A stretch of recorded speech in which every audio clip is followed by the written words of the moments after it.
Éphésiens 5, 25, à partir du verset 25, c'est un enseignement sur les couples, n'est-ce pas? L'apôtre s'adressait en particulier ici aux maris, mais nous allons en tirer quelque chose. Éphésiens 5, 25. Marie, aimez vos femmes comme Christ a aimé l'Église. Alléluia. Christ a aimé l'Église et il s'est livré lui-même pour elle, afin de la sanctifier par la parole, après l'avoir purifiée par le baptême d'eau. Jésus aime l'Église. Il s'est livré lui-même pour l'Église. Et Jésus a sanctifié l'Église par la parole. Amen.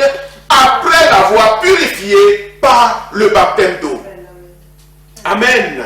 Le verset suivant, verset 27. Afin de faire paraître devant lui cette Église glorieuse, sans tache, ni ride, ni rien de semblable, mais sainte et irrépréhensible. Amen. Est-ce que vous avez vos Bibles ouvertes?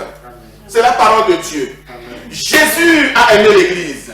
Il s'est livré lui-même pour l'Église. Il l'a sanctifié avec la parole. Il l'a purifié par le baptême d'eau. Afin de faire quoi? Afin de la faire paraître devant lui.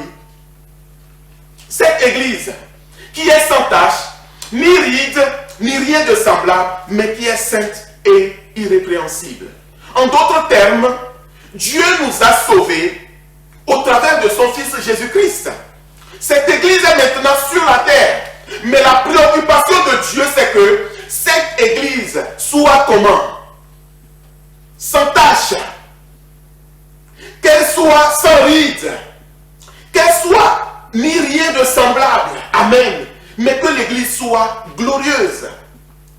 Jésus veut une Église glorieuse. Amen. Jésus veut une Église remplie de gloire. Amen. Amen. Oh, bien-aimé, Jésus veut cette Église glorieuse. Mais quel est l'état de l'Église aujourd'hui?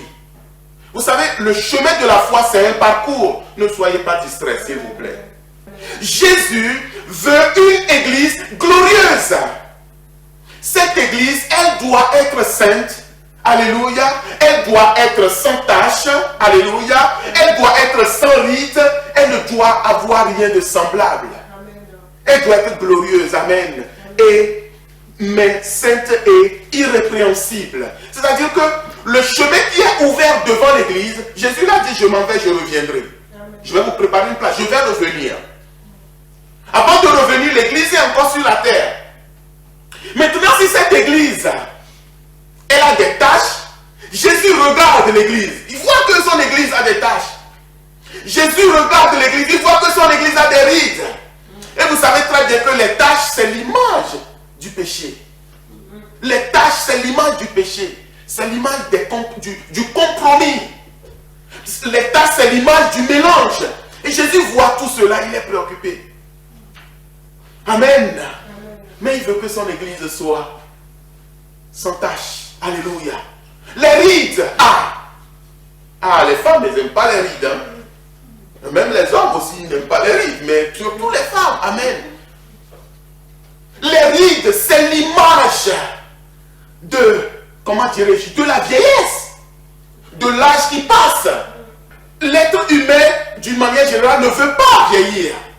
Tout le monde aurait aimé avoir ses 25 ans, n'est-ce pas, ou ses 20 ans. Amen. Amen. Mais l'Église porte des rides. Alléluia. Les rides, l'image de la fatigue. L'Église est fatiguée. Alléluia. Amen. Les rides, c'est l'image du découragement. L'Église est ridée. Et Jésus regarde son Église. Il les voit comme ses ossements. L'Église est découragée. Jésus regarde son Église. Et il voit l'état de son Église. Il y a des rides, il y a des taches. Il y a des choses répréhensibles. Il y a des choses semblables. Et maintenant, lui, il veut que son Église soit glorieuse. Et l'Église est l'image de l'épouse. C'est l'épouse du Christ, nous disons, n'est-ce pas? C'est l'épouse du Christ. Vous voyez quand les jeunes vont se marier. Rappelle-toi du mariage, n'est-ce pas?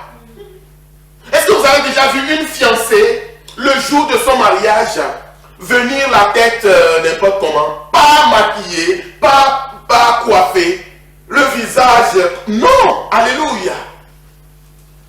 Les femmes prennent beaucoup de temps pour se préparer pour leur mariage. Les jeunes filles prennent beaucoup de temps pour se préparer pour leur mariage. Même la robe qu'elle va porter, elle achète des mois à l'avance, n'est-ce pas? Et on fait du régime. On fait attention pour rentrer dans la robe le jour du mariage. Mais oui, n'est-ce pas? C'est pas vrai. Et je regarde dans la salle, c'est vrai. On fait attention à ce qu'on mange. Parce que le jour du mariage, la fiancée veut être belle. La fiancée veut être belle. Et Jésus-Christ veut une église qui se prépare, qui se sanctifie, alléluia, qui efface les tâches, qui enlève les tâches et qui fait disparaître les rides. Vous savez, une mauvaise alimentation, je vais aller vite, une mauvaise alimentation peut donner aussi, peut t'amener vite à la vieillesse. Pourquoi? Parce que vous avez des gens qui, je ne généralise pas, mais je dis que les gens qui sont vraiment dans des milieux pauvres, des fois vous regardez à la télé, moi je vois des fois des hommes, des jeunes hommes, on dit mais ce monsieur il a 40 ans ou 35 ans, tu ne crois pas quoi, tu dirais un papy quoi, un vrai papy, il n'a même plus de dents, à cause de la souffrance, amen, à cause de la mauvaise alimentation. Mais si l'église se nourrit pas bien, l'église aura des rides. Si l'église se nourrit pas bien, l'église aura des flétrissures. Si l'église se nourrit pas bien, eh bien, elle va être fatiguée. Et vous savez très bien que c'est la parole de Dieu. C'est le bon enseignement de la parole qui permettra à l'église de ne pas avoir des rides. C'est le bon enseignement de la parole de Dieu qui aidera l'église à ne pas avoir des tâches. C'est le bon enseignement de la parole de Dieu qui permettra à l'église d'être en forme. Même à 85 ans, on va le voir tout à l'heure. Dieu veut que l'église soit en forme même à 85 ans. Amen. Yeah. Amen. Il veut que l'église soit en forme jusqu'à ce qu'il revienne. Amen. Jésus ne veut pas une église qui est totalement faible. Regardez aujourd'hui. Regardez aujourd'hui, nous pouvons être malmenés. Le monde peut parfois nous malmener. Les gens peuvent même se moquer. Pourquoi? Parce que l'église ne va pas chercher ce qui fera qu'il n'y aura pas de tâches et ce qui fera qu'il n'y aura pas de rides. Et je vais vite. Nous voulons éviter les rides. Les rides, l'image de la faiblesse et de la vieillesse. Nous voulons éviter la fatigue. Bien-aimés, premièrement, retenons la parole de Dieu. Saisissons la vérité de la parole de Dieu. Parce que la parole est une bonne nourriture.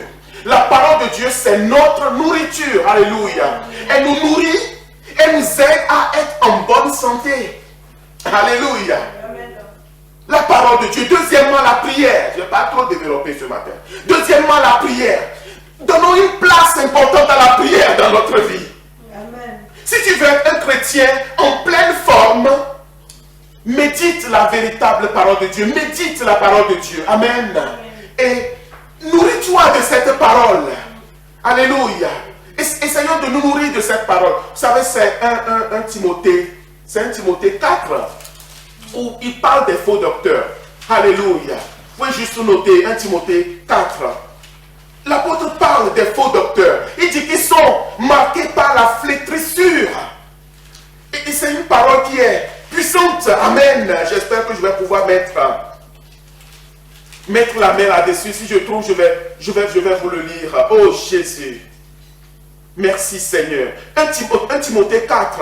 Il dit, mais l'Esprit dit expressement que dans les derniers temps, quelques-uns abandonneront la foi pour s'attacher à des esprits séducteurs et à des doctrines de démons par l'hypocrisie de faux docteurs portant la marque de la flétrissure dans leur conscience, prescrivant de ne pas se marier, de s'abstenir d'aliments que Dieu a créés pour qu'ils soient pris avec action de grâce pour ceux qui sont fidèles et qui ont connu la vérité. Car tout ce que Dieu a créé est bon. Donc, ce que je veux que nous prenions là, c'est que les faux enseignements provoquent les rides. Les faux enseignements affaiblissent l'Église. Les faux enseignements vont faire vieillir l'Église à contre-temps. Les faux enseignements feront qu'une église de 25 ans, prenez-le en sens spirituel, aura la forme d'un homme de 95 ans ou de 100 ans. Alléluia.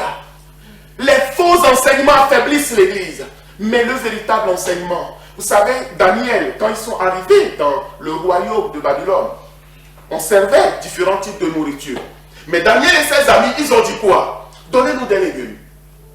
Donnez-nous de la bonne, véritable nourriture. Vous ne voulez pas manger du gras, ça coule de l'huile partout. Non, non, non, non, non. Juste des légumes, ça va aller. Et la Bible dit que Daniel et ses amis, au bout d'un certain temps, ils avaient meilleure mine que leurs amis qui buvaient tout et n'importe quoi, qui mangeaient tout et n'importe quoi, qui se gonflaient de tout et n'importe quoi. Ceux qui s'alimentaient de manière saine, ils avaient meilleure mine. Et tant que l'église de Jésus-Christ ne va pas s'attacher à la bonne nourriture, l'église va être faible. L'église va être faible. Peuple de Dieu, d'abord nous-mêmes, veillons à ce que nous gardions la bonne nourriture. Amen. Et la bonne nourriture, ce n'est pas ce que la foule veut. Il ne faut pas que nous nous trompons, disons-nous la vérité. La foule ne veut pas la bonne nourriture. Quand vous dressez une table avec beaucoup de viande, machin, et il y a un peu de légumes à côté, vous verrez que ceux qui n'ont pas le bon enseignement, ils vont tous se jeter sur la viande, les machins, tout ça. Mais quelqu'un qui veut faire attention à sa santé, il va privilégier les légumes. Alléluia. Nous savons aujourd'hui que les légumes, c'est bon pour la santé. Nous savons aujourd'hui que tout ce que Dieu a créé autour de nous, c'est vraiment ça en fait, la bonne nourriture. Amen. Oh, peuple de Dieu, que Dieu puisse nous aider. Amen. À pouvoir faire le bon choix. Et nous voyons les problèmes de l'église, nous sommes préoccupés.